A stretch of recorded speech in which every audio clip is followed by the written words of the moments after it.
और अच्छा अनुभव आप लोगों को मिला होगा। आज हमने बात की थी आपसे कि आज हम पढ़ेंगे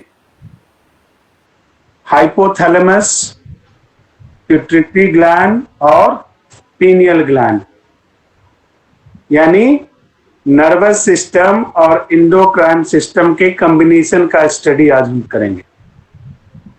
ये सारी चीजें क्यों इंपॉर्टेंट है, इन तीनों ग्लैंड के बारे में पढ़ेंगे, इसमें कौन कौन से हार्मोन्स होते हैं उसके बारे में पढ़ेंगे, और 7 हार्मोन के बारे में मैं चर्चा करूंगा जो हमारे लिए बहुत ही इंपॉर्टेंट है और वो क्या काम करता है, वो सारी चीजों के बारे में आज हम चर्चा करेंगे और उम्मीद है कि आप सबको अच्छा नॉलेज मिलेगा।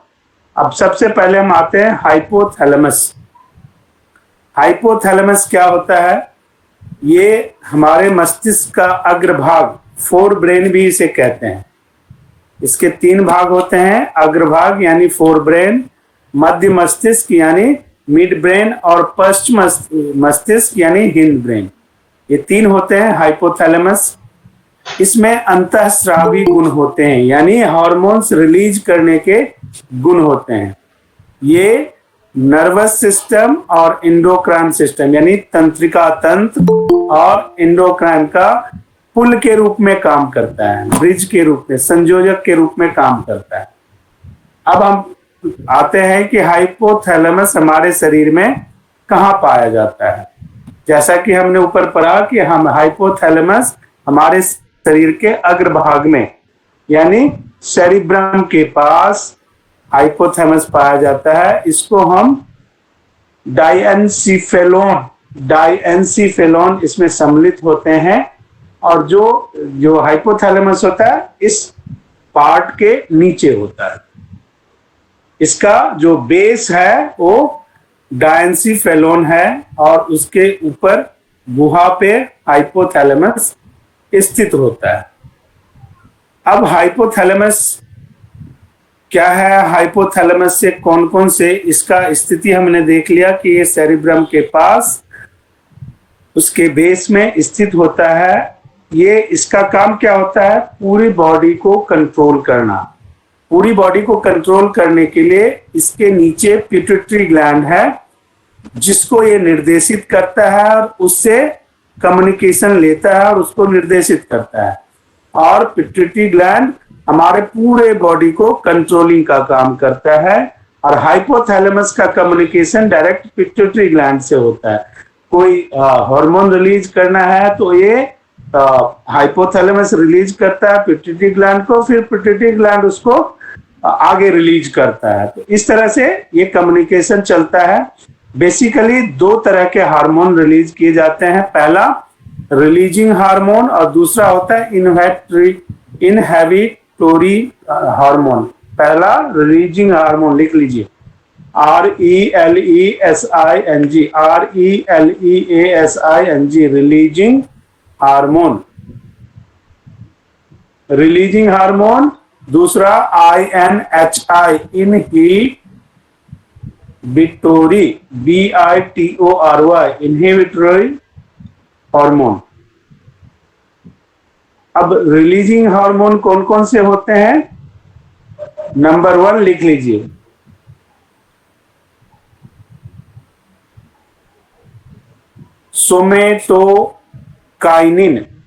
सोमेटोकाइनिन, थायरोट्रोपिन, सोमेटोकाइनिन, थायरोट्रोपिन,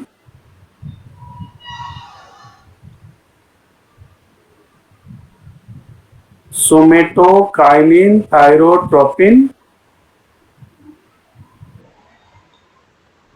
सोमेटोकाइनिन या सोमेटोपिक हार्मोन को STH शॉर्ट में लिखना है तो उसको आप STH लिख लें। दूसरा होता है गोनोट्रोपिक हार्मोन, GTH।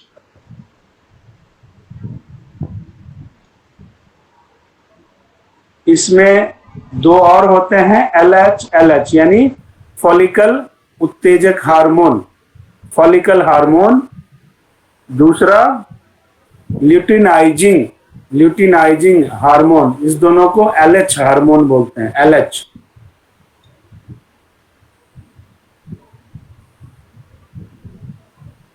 उसके बाद adrenocorticotropic hormone, adrenocorticotropic hormone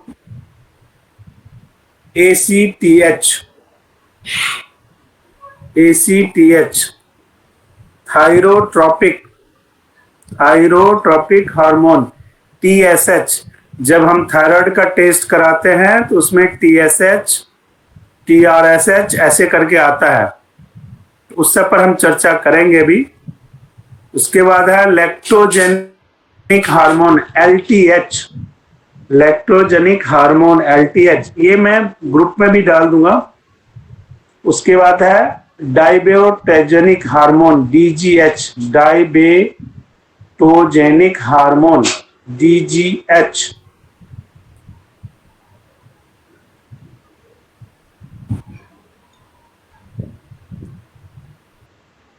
इसके बाद हम पढ़ते हैं पहले रिलीजिंग हार्मोन्स के बारे में। GRH, नेक्स्ट लिखिए GRH, growth hormone releasing, growth hormone releasing hormone, ये ग्रोथ में सहायता करते हैं। इसका काम क्या है? पीयूसी ग्रंथ के कार्य के वृद्धि करने में, स्राव उत्पन्न करता है और वृद्धि करने में काम करता है। TRH, thyrotropin hormone, thyrotropic hormone. RH का मतलब है रिलीजिंग हार्मोन, सब में RH जहां जहां आएगा रिलीजिंग हार्मोन लिखना। FSH, फिर RH यानी follicle stimulating hormone releasing hormone, ये भी रिलीजिंग हार्मोन में है। उसके बाद LHRH, जो LHRH आपने लिखा है ल्यूटिनाइजिंग हार्मोन। उसके बाद है PRH, prolactin, prolactin hormone. CRH,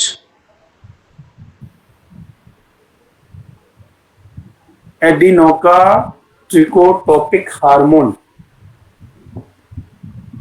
MSHRH,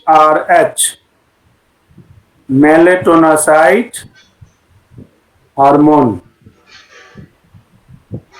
जहां पे LH आता है और MS आता है, तो H जहां आएगा, RH आएगा, वो रिलीजिंग हार्मोन आएगा, और HS जहां आएगा वो स्टिमुलेटिंग हार्मोन आएगा। S होगा तो स्टिमुलेशन और R होगा तो रिलीज। अब जो इनहिबिटोरी हार्मोन है उसमें आप लिख लें GHIH, growth hormone inhibitory hormone. यानी पहले हम क्या लिखते थे? RH रिलीजिंग हार्मोन, अब GHIH यानी inhibitory hormone. PRIH, prolactin releasing inhibitory hormone.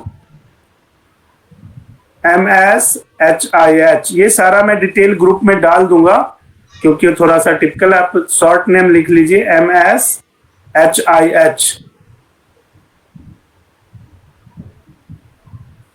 ये हार्मोन्स है। इसके अलावा 7 हार्मोन्स इंपॉर्टेंट जो है हमें याद रखना चाहिए, वो हम पढ़ेंगे। अब जो हाइपोथैलेमस है और पिट्यूटरी ग्लैंड है, दोनों मानव शरीर का प्राथमिक यानी पहली अंतःस्रावी ग्रंथियां है। हाइपोथैलेमस मनुष्य के मस्तिष्क का एक छोटा सा हिस्सा है जो थैलेमस के नीचे स्थित होता है। पिट्यूटरी ग्लैंड हाइपोथैलेमस के ठीक नीचे स्थित होता है और पीनियल ग्लैंड पिट्यूटरी ग्लैंड के ठीक नीचे स्थित होता है। ये पोर्टल के थ्रू काम करते हैं। हमने पोर्टल पढ़ा था इससे पहले, तो पोर्टल के थ्रू ये काम करते हैं आपस में। हाइपोथैलेमस का क्या काम है? हाइपोथैलेमस पिट्यूटरी ग्लैंड के कार्य को कंट्रोल करता है और पिट्यूटरी ग्लैंड क्या करता है, पूरे शरीर को कंट्रोल करता है। तो इस दोनों के बीच में बहुत ही गहरा संबंध है। अब हम आते हैं हाइपोथैलेमस काम कैसे करता है। Hypothalamus regulate the function of pituitary gland. Pituitary gland के फंक्शन को रेगुलेट करने का काम किसका है, हाइपोथैलेमस। अब ये दो तरीके से होता है। पहला, connect to the anterior pituitary via portal blood system, जो पिट्यूटरी ग्लैंड के इंटीरियर पार्ट है और एक्सटीरियर पार्ट है, दोनों को। तो एक को पोर्टल ब्लड सिस्टम के साथ करता है और दूसरे को connect to the posterior pituitary via neuronal connection. Neuronal connection यानी एंडोक्राइन और न्यूरोनल का क्या हो गया, नर्वस सिस्टम और एंडोक्राइन सिस्टम। अब हाइपोथैलेमस, जैसा हमने पढ़ा कि थैलेमस के नीचे है एक अंतःस्रावी ग्रंथि है, पिट्यूटरी ग्रंथि के कामकाज का समन्वय तय करता है और न्यूरॉन के माध्यम से पिट्यूटरी ग्रंथि के दो पलियों को जोड़ता है और उसके फंक्शन को कंट्रोल करता है। हाइपोथैलेमस का दूसरा इंपॉर्टेंट काम क्या है, ये मुख्य कार्य, इसका जो मुख्य कार्य है शरीर के होम्योस्टेसिस को बनाए रखना, शरीर के संतुलन को स्थापित करना, शरीर के संतुलन को बनाए रखना, ये मुख्य काम है हाइपोथैलेमस का। ये दूसरा काम क्या होता है, जैसा कि हमने पहले भी चर्चा किया कि हाइपोथैलेमस टोटल कंट्रोल करता है कम्युनिकेशन सिस्टम को। हमारे ह्यूमन बॉडी के कम्युनिकेशन सिस्टम को हाइपोथैलेमस कंट्रोल करता है। अब कंट्रोल कैसे करता है, ये शरीर के विभिन्न आंतरिक और बाहरी संकेतों का जवाब देता है। जैसे आपने गर्म पानी को छुआ, ये कहता है इसको तुमने नहीं छूना है, नहीं तो शरीर को नुकसान करेगा। इस तरह से ये कम्युनिकेशन स्थापित करता है। इसके अलावा ये क्या करता है, यह बीपी हार्मोन के प्रवाह का स्तर, शरीर के तापमान, भूख, प्यास, नींद, इमोशनल एक्टिविटी को नियंत्रित करता है। क्या क्या, बीपी यानी रक्तचाप, लिख लें आप, बीपी यानी रक्तचाप, हार्मोन के प्रवाह का स्तर, शरीर का तापमान, भूख, प्यास, नींद और इमोशनल एक्टिविटी को नियंत्रित करता है। इसके अलावा तंत्रिका तंत्र के कार्य को भी ये नियंत्रित करता है।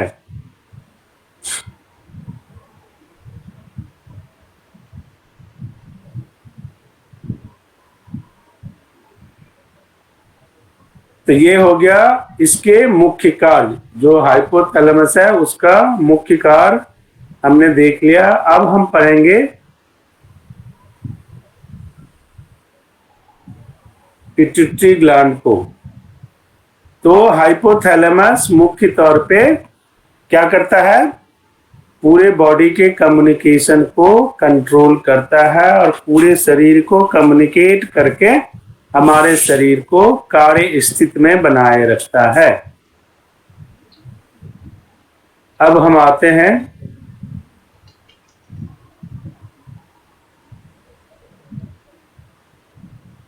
जो हाइपोथैलेमस है और पिट्यूटरी ग्लैंड है, उनके बीच समानताएं क्या हैं। पहला, ये दोनों अंतःस्रावी ग्रंथियां हैं। ये दोनों हार्मोन उत्पादन और स्राव करती हैं।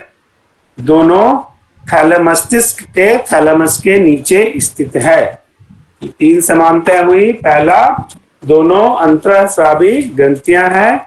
दूसरा, दोनों हार्मोन उत्पादन और स्राव करती हैं। और तीसरा, हाइपोथैलेमस और पिट्यूटरी ग्लैंड दोनों थैलेमस के नीचे स्थिति है। तो मोटे तौर पे हम कहें तो हाइपोथैलेमस और पिट्यूटरी ग्लैंड दो अंतःस्रावी ग्रंथियां हैं जो हार्मोन का उत्पादन और रिलीज नियंत्रित करती हैं। दोनों मस्तिष्क के थैलेमस के नीचे स्थित एक दूसरे के करीब होती हैं।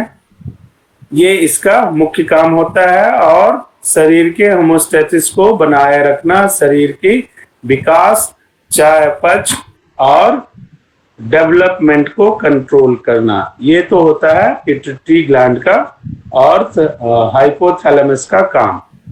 अब हम आते हैं, जो हमें पढ़ना है वो ये है पीनियल ग्लैंड। पीनियल ग्लैंड क्या होता है, पहले हम ये पढ़ेंगे, उसके बाद पीनियल ग्लैंड क्या काम करता है उसको पढ़ेंगे, और उसके बाद फिर हम हार्मोन्स के बारे में पढ़ेंगे, जो इम्पोर्टेंट हार्मोन्स हमें हमारे शरीर की जरूरत है उसके बारे में। अब हमने हाइपोथैलेमस और पीनियल ग्लैंड पढ़ लिया, सॉरी हाइपोथैलेमस और पिट्यूटरी ग्लैंड पढ़ लिया। अब हम कहते हैं पीनियल ग्लैंड। देखो, हाइपोथैलेमस, पिट्यूटरी और पीनियल ग्लैंड, यहाँ पे क्या होता है, जहां पे हम चंदन लगाते हैं वहां पे पीनियल ग्लैंड कहते हैं। इसे हड्डी वाला मस्तिष्क भी कहते हैं। देखो, ये जो फोरहेड है हमारा, ये पूरा हार्ड पार्ट है, यानी कंकाल तंत्र, इसलिए इसको हड्डियों वाला मस्तिष्क भी कहते हैं। यह भी एक अंतःस्रावी ग्रंथि है। इसका काम क्या करता है, ये मेलाटोनिन उत्पन्न करता है, सेरोटोनिन उत्पन्न करता है। ये दो जो ग्रंथि है, जो हार्मोन्स है, ये मेन उत्पन्न करता है। इसका जो आकार होता है अखरोट के जैसा होता है, इसलिए उसका नाम पाइनल ग्रंथ रखा गया है। ये एपिथैलेमस में स्थित होता है। और सबसे बड़ी बात, पीनियल ग्लैंड को तीसरी आंख भी कहा जाता है। हम सब में तीसरी आंख होता है। तीसरी आंख, अगर आप समय से सोते हैं तो रात के 1 बजे से 3 बजे के बीच में तीसरी आंख नैनो सेकंड के लिए ओपन होता है, अगर आप साउंड स्लीप में हैं। और अगर ये ओपन होता है, इसका मतलब है आपका शरीर स्वस्थ रहेगा, आपका शरीर। लेकिन ये तभी होता है जब आप बिल्कुल साउंड स्लीप में होंगे, गहरी नींद में होंगे। अगर आपकी नींद ठीक नहीं है तो आपका पीनियल ग्लैंड ओपन नहीं होता और फिर आपका सेहत ठीक नहीं रहता है। अब पीनियल ग्रंथि जो है सेरेब्रम के पृष्ठीय भाग में स्थित होता है और इसको जितने भी हार्मोन्स होते हैं सतह से आगे बढ़ने की वो आदेश देता है। इसमें खास बात क्या है, जब स्किन पे लाइट पड़ता है, हमारे स्किन पे सूरज की रोशनी पड़ता है, तो उसको यह महसूस करता है। इसमें संवेदनशीलता होता है, प्रकाश संवेदनशीलता उसे कहते हैं। इसकी कोशिकाओं की सूक्ष्म संरचना होती है जिसे आप देख नहीं सकते। ऐसा कहा जाता है कि रात दिन, मौसम का परिवर्तन, प्रकाश का, इन सारी चीजों का महसूस हम पीनियल ग्लैंड के थ्रू करते हैं। और खासकर ये प्रजनन के गतिविधियों के लिए बहुत उपयोगी होता है। प्रजनन के गतिविधियों के लिए ये बहुत उपयोगी होता है। मस्तिष्क से जुड़ा यह एकल अंतःस्रावी ग्रंथ है जो मेलाटोनिन का उत्पादन करता है, ऑक्सीटोसिन का उत्पादन करता है। इसकी आकार 5 से 8 मिलीमीटर का होता है और इसकी धुरी 3 से 5 मिलीमीटर का होता है। देवदार का पेड़ आप लोगों ने देखा हुआ है, देवदार की पेड़ की तरह ये दिखता है। जो पीनियल ग्लैंड है वो देवदार की पेड़ की तरह दिखता है। ये मस्तिष्क के निर्माण में बहुत महत्वपूर्ण भूमिका निभाता है। मेलाटोनिन, जैसा मैंने बोला, मेलाटोनिन हार्मोन के स्राव के लिए ये जिम्मेदार होता है। ये नींद को, चक्रों को नियंत्रित करता है। और जैसा हमने पहले पढ़ा कि ये तीसरी आंख इसे कहा जाता है, हमारे मस्तिष्क का तीसरी आंख कहा जाता है। आंखों का पोर्टल के रूप में काम करता है। देखो, दो तरफ आंखें हैं और बीच में पीनियल ग्लैंड है, तो आंखों के पोर्टल के रूप में ये काम करता है। अब हमें कैसे पता चलेगा कि हमारा पीनियल ग्लैंड एक्टिव है या नहीं है, या इसको एक्टिव करने के लिए, इसको अच्छे बनाने के लिए सबसे अच्छी चीजें क्या क्या है जो हमें करना चाहिए? क्यों? क्योंकि जब हम ये कहते हैं कि तीसरी आंख है, इसमें मेलेटिन है, तो ये क्या है? ये आध्यात्मिक ग्लैंड है, स्पिरिचुअलिटी को हमारे अंदर डेवलप करता है।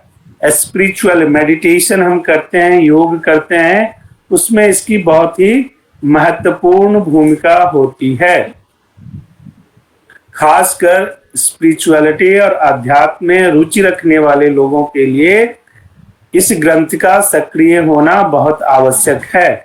अगर ये ग्रंथ सक्रिय नहीं होगा तो आप क्या कर सकते हैं? आप मेडिटेशन नहीं कर सकते, आप एकाग्र नहीं हो सकते, आपका चित्त एक जगह स्थिर नहीं होता।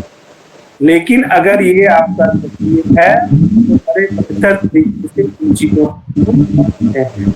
आप अपने अनुभवों का विस्तार कर सकते हैं, विशेष रूप से आप इसमें जाके निरंतर खोज सर, तो आज्ञा चक्र, जी आज्ञा चक्र, इसी को आज्ञा चक्र बोलते हैं। जी जी जी जी। तो ये बहुत ही उपयोगी है और योग में इसकी बहुत बड़ी भूमिका है। जितने भी योगी हैं इनके लिए ये ग्रंथ सक्रिय करता है, तभी आप प्रॉपर तरीके से योग कर सकते हैं।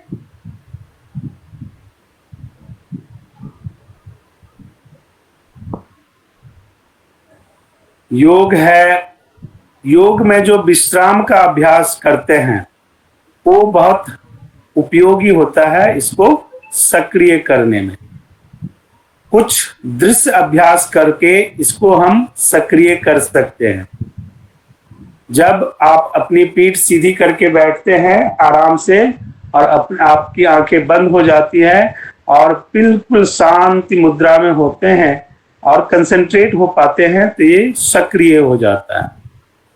तब आप अपनी गहरी धीमी सांस को अनुभव कर पाते हैं। अगर ऐसा नहीं है तो इसका मतलब ये हुआ कि आपका पीनियल ग्लैंड सक्रिय नहीं है। अगर वो सक्रिय नहीं है तो आप तनाव को महसूस करेंगे मेडिटेशन करने टाइम में। अगर ये सक्रिय है तो ये एक्टिव होते ही आपका तनाव दूर हो जाता है। आप जब मेडिटेशन के रूप में आते हैं और आपका पीनियल ग्लैंड सक्रिय होता है या होने वाले होता है, तो आप शांति और प्रेम की दुनिया में चले जाते हैं। आपकी आसपास की जितनी सी चीजें होती है उसमें आपको एक सुकून दिखता है, एक सुख शांति दिखता है। आप शांति का अनुभव, आप कुछ सेकंड के लिए गहरी सांस लेकर उसको रोकने में ज्यादा समय तक सक्षम हो पाते हैं। जब इसको अगर आपको एक्टिवेट और फास्ट एक्टिवेट करना है तो उसके लिए क्या है? सांस छोड़ने से, जैसे आप सांस लेते हैं तो सांस छोड़ने से पहले अपने होठों को देखो। ऐसे जब आप दबा के रखते हैं या अपने टंग को सांस छोड़ने से पहले, तो ये जल्दी एक्टिवेट होता है पीनियल ग्लैंड। ये सब ट्रिक्स मैं बता रहा हूं पीनियल ग्लैंड को एक्टिवेट करने के लिए। अपने होठों को संकुचन देना है, सांस नहीं निकलना चाहिए, ये लेने के बाद सांस निकलना चाहिए। अपने जीवे को, अग्रभाग को हल्का हल्का, जब आप ऐसे करते हैं तो ये जल्दी एक्टिवेट हो जाता है। जी, कुछ कह रहे हैं आप? हाँ, ऐसा करने से वहाँ झंझनाहट होता है सर। अभी झंझनाहट होता है ना, देखो। हाँ, पूरा पता चलता है, मुझे तो पता चल रहा है 2 बार। जब ये झंझनाहट होता है तो ये मैसेज कहाँ जाता है? हाइपोथैलेमस को। हाइपोथैलेमस वहां से हार्मोन रिलीज करता है। वो हार्मोन कहाँ आता है? पिट्यूटरी ग्लैंड में। और पिट्यूटरी ग्लैंड पीनियल ग्लैंड को ऑर्डर देता है गो अहेड। और फिर पीनियल ग्लैंड, ये कम्युनिकेशन का सर्कल होता है हमारे बॉडी में। जब तक आप फील नहीं करोगे तब तक बात बनेगी नहीं। और फील करने के लिए एक्टिविटी करनी पड़ती है, मन को शांत करना पड़ता है और कंसंट्रेट करना पड़ता है। इसके अलावा पीनियल ग्लैंड में और भी कुछ चीजें हैं जो इम्पोर्टेंट है। अब हमने बोला सोचा कि मेडिटेशन योग से हम पीनियल ग्लैंड को एक्टिव कैसे करते हैं, लेकिन ये एक्टिव होता है, उसके लाभ क्या क्या होते हैं हमें मिलते हैं। जब पीनियल ग्लैंड आपका एक्टिव होता है तो आप अपने आप से, अपनी आत्मा से ज्यादा संबंध स्थापित कर सकते हैं। आपका चेतना का स्तर बढ़ जाता है। आप ऑटो पायलट क्रम में कार्य करने लगते हैं। ऑटो पायलट क्या होता है? बिना पायलट का विमान। यानी जब पीनियल ग्लैंड एक्टिव हो ऑटोमेटिकली आपका सर्कुलेशन, काम का सर्कुलेशन सीक्वेंस बनता जाता है। खुद को बेहतर तरीके से जानने में ये बहुत मददगार होता है। आपको तनाव मुक्त रखने में बहुत मददगार होता है। इसके अलावा आपका व्यक्तिगत खुशी की भावना का आप अनुभव कर पाते हैं। आपके मस्तिष्क की न्यूरॉन कोशिकाएं, आपके मस्तिष्क की न्यूरॉन कोशिकाएं शुद्ध हो जाती है। अब न्यूरॉन कोशिकाएं शुद्ध हो जाने का क्या मतलब है? आपका नर्वस सिस्टम प्रॉपर काम करने लगता है। आपकी जो प्रतिरक्षा प्रणाली है, यानी रोग प्रतिरोध की क्षमता, उसमें सुधार आ जाता है, जिससे कैंसर, अल्जाइमर या असाध्य रोगों से आपका शरीर बेहतर तरीके से लड़ पाता है। और ये प्रजनन में बहुत सहायक होता है, रिप्रोडक्शन में बहुत सहायक होता है, क्योंकि रिप्रोडक्शन के लिए सबसे इम्पोर्टेंट चीज क्या है? आप मानसिक रूप से स्वस्थ हो। अगर आप मानसिक रूप से स्वस्थ नहीं है तो आपका रिप्रोडक्शन की प्रक्रिया बेहतर नहीं हो पाता है। तो ये था हाइपोथैलेमस, पिट्यूटरी ग्लैंड और पीनियल ग्लैंड। अब हमने हार्मोन की बात की है, तो जो इम्पोर्टेंट हार्मोन है, जो बहुत ही इम्पोर्टेंट हार्मोन है, उसके बारे में आपको मैं थोड़ा थोड़ा बता देता हूं ताकि वो आपके काम आएगा। हार्मोन्स क्या करता है? हार्मोन्स हमारे बॉडी का संदेश वाहक का काम करता है। अगर हार्मोन्स प्रॉपर ना हो तो लेडीज का मेंसेस प्रॉपर नहीं होता है। मेंसेस के टाइमिंग उलट पुलट हो जाता है। हार्मोन शरीर के प्रत्येक अंगों तक जरूरी सूचनाएं पहुंचाता है। ये आपके मूड को स्विंग करता है। आपके हेल्थ, आपका वजन, आपका पाचन और अन्य स्वास्थ्य संबंधी बातों को समझने, उसका निदान करने में सहायता प्रदान करता है। हार्मोन्स आपके शरीर को ना सिर्फ ग्रोथ में बल्कि आपके होने वाले विकास को भी प्रभावित करता है। जरूरत क्या होता है कि वो हार्मोन्स आपका निगेटिवली काम कर रहा है या पॉजिटिवली काम कर रहा है। अगर पॉजिटिवली काम कर रहा है तो आप स्वस्थ हो जाएंगे। आपके पूरे बॉडी का जो कम्युनिकेशन सिस्टम है वो स्ट्रांग हो जाएगा। आप बीमार नहीं पड़ेंगे, आप प्रॉपर तरीके से काम कर पाएंगे, आपकी मेमोरी फास्ट हो जाएगी। लेकिन अगर ये असंतुलित हो गया तो इसका जस्ट उल्टा काम होता है। तो जो 7 हार्मोन का मैं नाम ले रहा हूं और उसको मैं उसको एक्सप्लेन कर देता हूं थोड़ा थोड़ा, ताकि आप सब समझ पाए इसको। पहला कोर्टिसोल, लिख लें आप।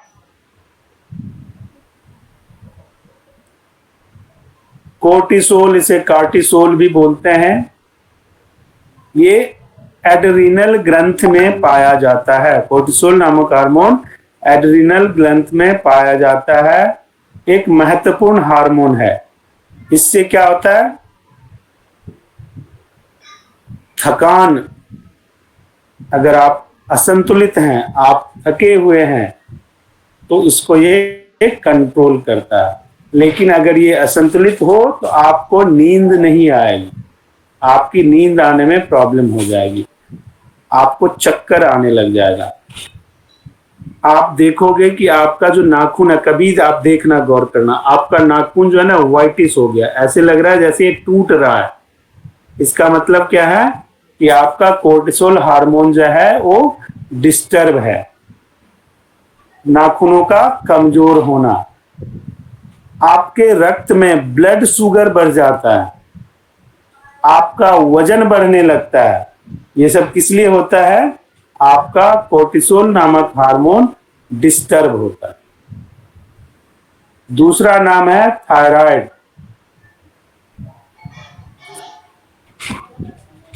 आपके शरीर के हर एक सेल का, हर एक कोशिका का आप चाहते हैं कि वो ढंग से काम करे, कि आपको अपने थायराइड को ठीक रखना होगा। अगर ये थायराइड हार्मोन स्वस्थ आपका नहीं है तो आप अस्वस्थ रहेंगे।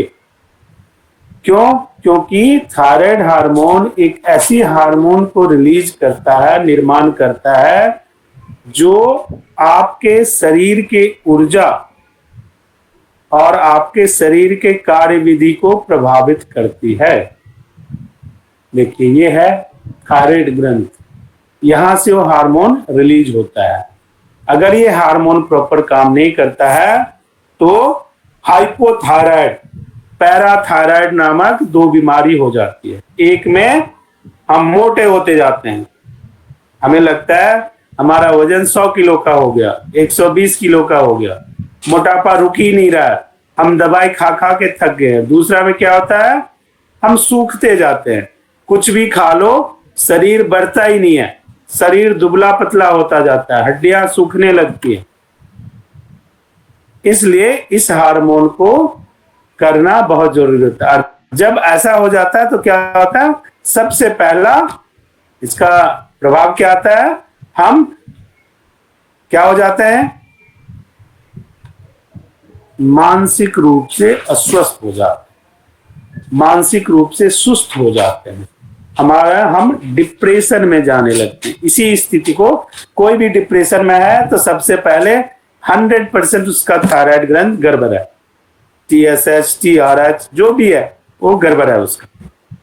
कोई भी डिप्रेशन में है, अब कोई डिप्रेशन में है तो आपको कैसे पता चलेगा? वो एक ही बात को बार बार दोहराएगा।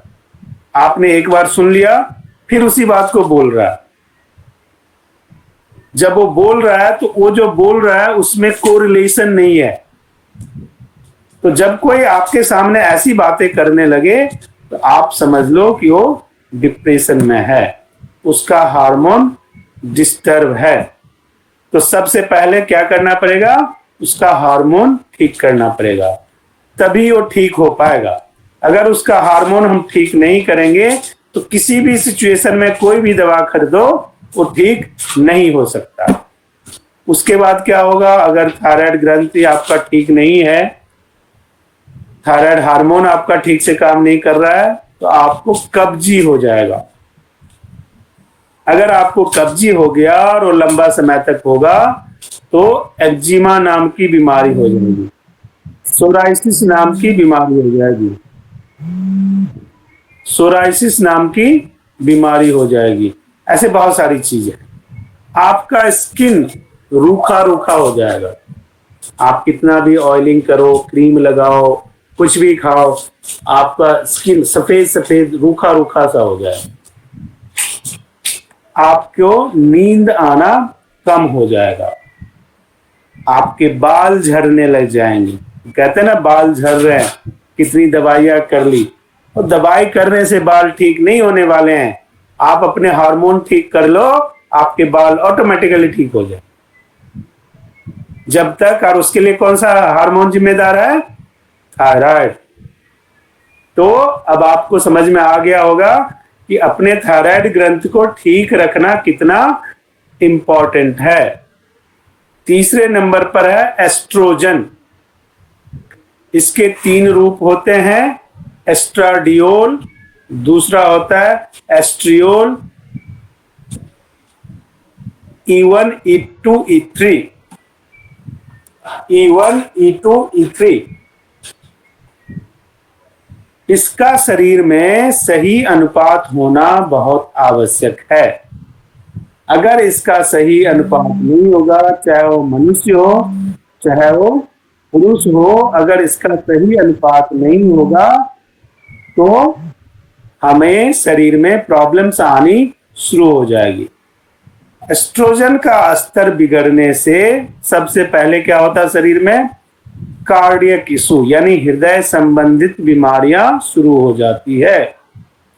अगर आपका एस्ट्रोजन ठीक नहीं है तो आपको कैंसर तक हो सकता है। एस्ट्रोजन की कमी से स्त्रियों के लिए विजाइना में सूखापन आने लगता है, योनि में सूखापन आने लगता है, सेक्सुअल ड्राइव में प्रॉब्लम क्रिएट होता है, यूरिन में प्रॉब्लम क्रिएट होता है।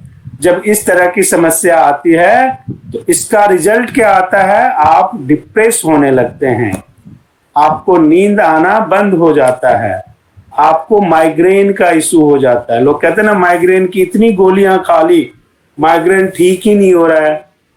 आप एस्ट्रोजन को ठीक कर दो, माइग्रेन अपने आप ठीक हो जाएगा।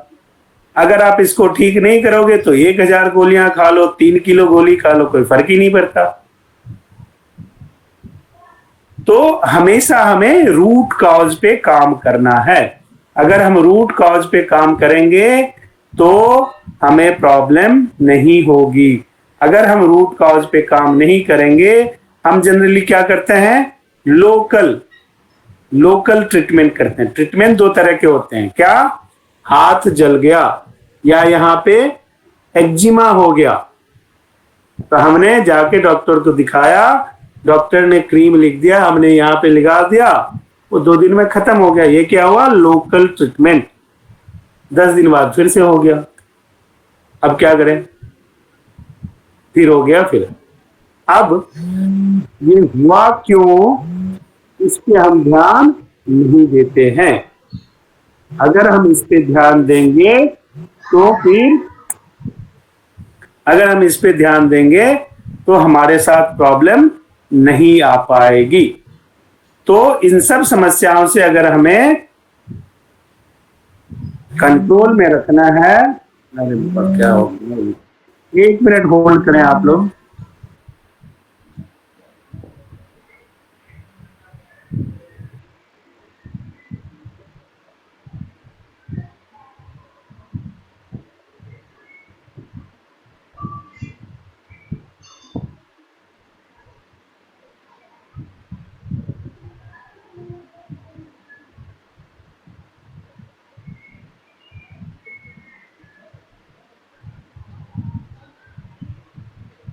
सॉरी। उसके अलावा इस एस्ट्रोजन अगर प्रॉब्लम में हो तो 2 और इंपॉर्टेंट चीज है। महिलाओं की मासिक धर्म में प्रॉब्लम आना शुरू हो जाएगा। पित्ताशय से जुड़ी समस्याएं शुरू हो जाएंगी। महिलाओं की ब्लीडिंग की जो समस्या है वो बढ़ती जाएगी। तो इन सब को अगर कंट्रोल करना है तो हमें क्या करना है? एस्ट्रोजन को कंट्रोल करना है। इसके बाद जो आता है वो प्रोजेस्टेरोन। ये पुरुषों और महिलाओं दोनों की स्वास्थ्य संतुलन की जरूरत है। इसका अच्छा रहना बहुत ही आवश्यक है क्योंकि हमारे एस्ट्रोजन को संतुलित करने का काम में भी ये सहायक होता है। अगर ये अच्छा है तो आपका एस्ट्रोजन भी अच्छा रहेगा, आप स्वस्थ रहेंगे। अगर ये गड़बड़ है तो आपके लिए हानिकारक नतीजे आएंगे, आपकी शरीर आपके नियंत्रण से बाहर होने लगेगा। अब इसकी खास बात क्या है? अगर प्रोजेस्टेरोन गड़बड़ है, डिस्टर्ब है, पहला महिलाओं के लिए चेस्ट पेन, स्तन में दर्द शुरू हो जाएगा। पुरुषों के लिए डायमेंशिया, इंसोम्निया शुरू हो जाएगा, वजन बढ़ना शुरू हो जाएगा, सिर दर्द शुरू हो जाएगा, तनाव शुरू हो जाएगा, यहां तक कि महिलाओं के लिए बाझपन की स्थिति आ जाती है। अब किसी का विवाह के 3 साल हो गए, बच्चे नहीं हो रहे हैं,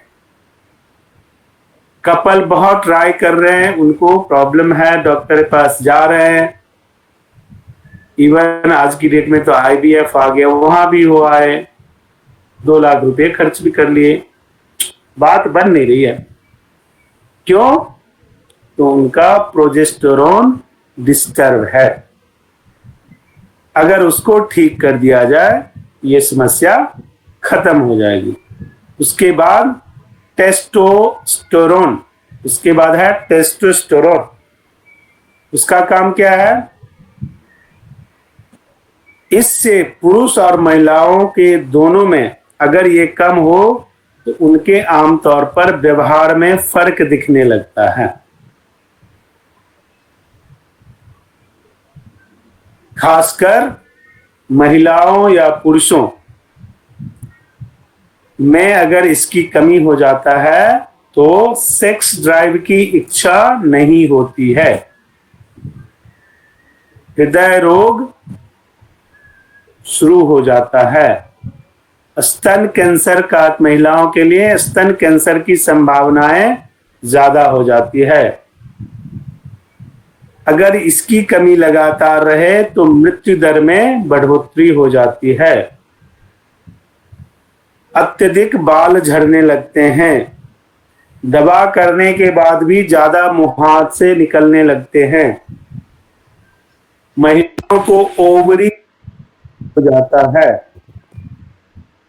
महिलाओं को इंसिंड्रोम हो जाता है, चेहरों पे बाल निकल आते। कभी देखा होगा आप लोगों ने, महिलाओं के चेहरों पे बाल आ जाते हैं,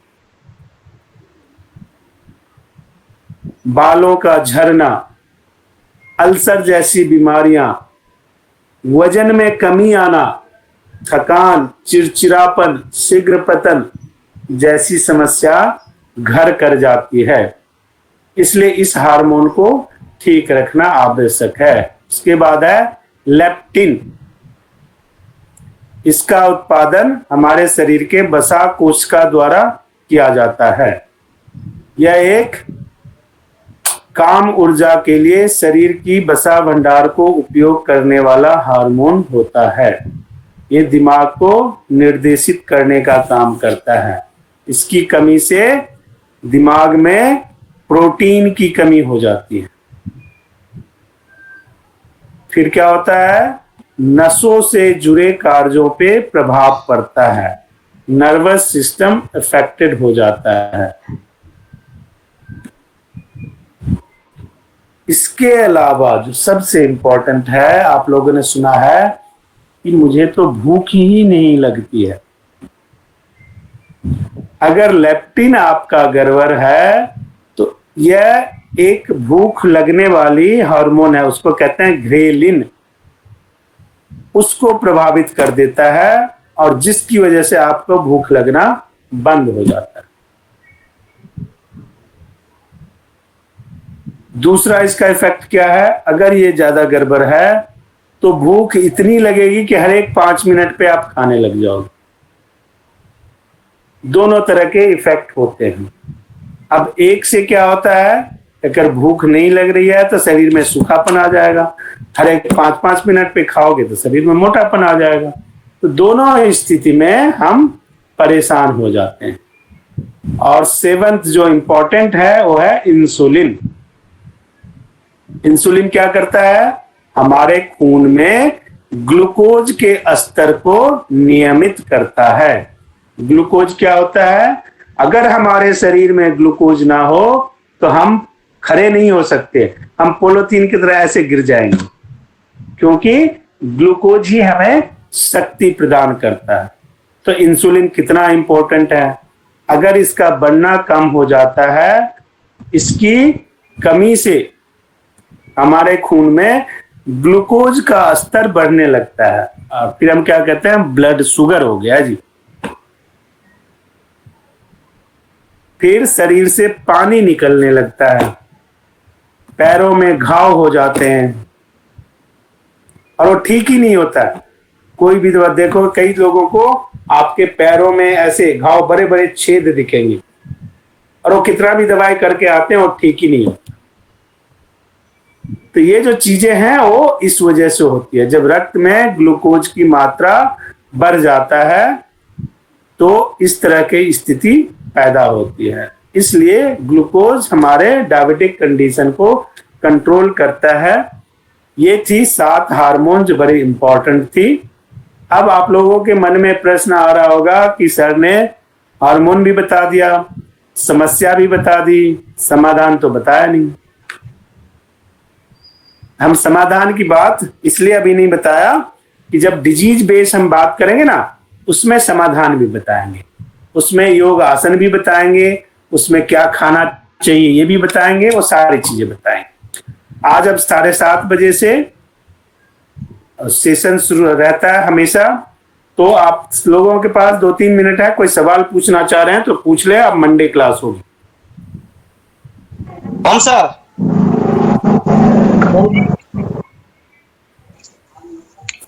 जी जी बोलिए। सर जी थाइमस ग्लैंड के बारे में तो और थोड़ा बताइए। किसके बारे में? जी जी थाइमस ग्लैंड। थाइमस? ये सर। थाइमस की तो हमने बात ही नहीं की है, थायराइड की बात की है। जो आप तीनों ग्लैंड के बारे में बताया नहीं सर, पहले कौन सा ग्लैंड है उसके बारे में बताइए। अच्छा, पहला है हाइपोथैलेमस, दूसरा है पिट्यूटरी और तीसरा है पीनियल ग्लैंड। ये हमारे शरीर को संतुलित रखता है। इन तीनों ग्लैंड का काम है पूरे शरीर को संतुलित रखना, शरीर की कम्युनिकेशन को बनाए रखना, जो शरीर के विभिन्न ऊतक, विभिन्न टिश्यूज, विभिन्न सेल्स हैं उसके कम्युनिकेशन को बनाए रखना और हमारे हार्मोन को सुरक्षित रखना। अगर हमारे शरीर में कोई प्रॉब्लम है तो उसको ठीक करना। इसी को सेल्फ हीलिंग कैपेसिटी कहते हैं। हमारे शरीर में सेल्फ हीलिंग कैपेसिटी होती है। हम अपने शरीर, हमें बुखार आ रहा है, बुखार आना कोई बुरी बात नहीं है, टेम्परेचर होना कोई बुरी बात नहीं है। टेम्परेचर तब होता है जब हमारे शरीर में कुछ ऐसे बैक्टीरिया आ जाए जिनको खत्म करना शरीर के लिए आवश्यक होता है। तो ये क्या करते हैं, हीट बढ़ा देते हैं शरीर में। जब हीट बढ़ा देते हैं तो बैक्टीरिया अपने आप जल जाते हैं, बर्न हो जाते हैं और हमारा शरीर 2 से 3 दिन में स्वस्थ हो जाता है। लेकिन हम क्या करते हैं, वो 2-3 दिन इंतजार करने के बजाय 1 घंटे से ही दवाई खा खा के और बैक्टीरिया पैदा कर लेते हैं। हम बड़े बहादुर हैं, बड़े मेहनत से बीमारी कमाते हैं, ऐश मौज करके, पैसा खर्च करके, लाइफ स्टेटस बढ़ा के हम बीमारी कमाते हैं और हम प्राउड फील करते हैं कि हमारा तो शुगर का रूटीन वर्क है, बीपी की गोली तो तय है। सो बिहेव योरसेल्फ और अपने बॉडी को आप स्वस्थ रखें। जी थैंक यू सर। चलिए, आज अब 7:30 बजे सर सेमिनार स्टार्ट करेंगे, तो मैं इस क्लास को यहीं खत्म करता हूं और फिर मंडे आप सबसे मिलेंगे। तब तक के लिए बहुत बहुत धन्यवाद आप सबका। ओम जी प्रणाम। Thank you.